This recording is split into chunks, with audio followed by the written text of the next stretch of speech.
Chu at Paolo Abilino or kilalang Kim Pao dumating sa blue carpet ng kanilang grand launch ng kanilang TV series na Alibay na mapapanood sa primetime video.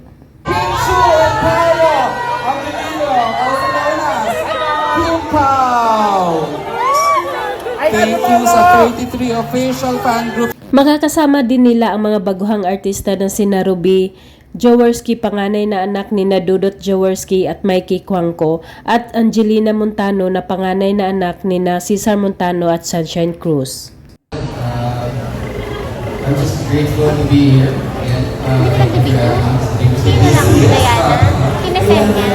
Sa naganap na Grand MediaCon ng naturang series, nakasentro din sa kanilang dalawa ang media dahil ito ang kauna-unahang pagsabak nila sa pag-arte at todo suporta naman ang kanilang mga magulang.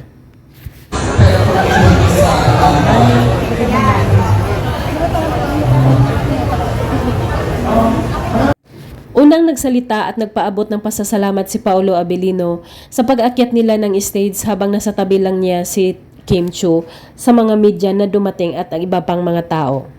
Sabi ko, maraming salamat po. At labas kayo kahit maulan, kahit mapagod. Thank you for your time at sana magustuhan ninyo ang programa na ginawa namin lahat.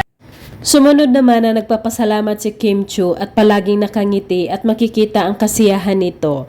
Kaya panay ang tawa, natatawa na rin ang mga tao nakapaligid sa kanila.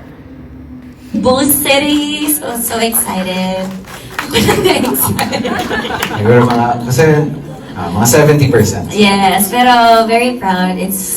Ayon pa kay Kim Chu, super excited at very proud siya sa ginawa nilang TV series na Alibay dahil may papakita nila ang iba't ibang magagandang sulok ng Pilipinas. Something new na pinapakita namin sa inyo ang ibang lugar sa Pilipinas.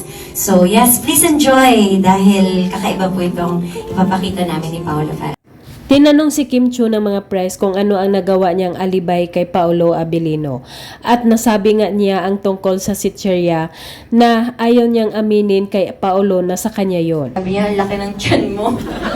Kakachichirya mo yan eh. So minsan, parang nagkakrave ako ng chichirya, so nag-alibay ako. Sabi ko, hindi ako kumain, Tawanan ang lahat ng binuking ni Paolo Abilino si Kim Chu na hindi lang about sa sitserya may alibay ito, kundi pati na rin sa pagnalilit ito sa kanilang taping. Tsaka pag late ka, ang dami mong alibay. Oo eh! Pag-usapan natin! At nung si Paolo Abilino na ang tinanong kung may nagawa itong mga alibay kay Kim Chu, kinilig ang lahat sa naging sagot ng binata at seryoso ito. Naman, ako, wala eh. Ako wala akong inaalibay kay Kim kasi puro katotohanan.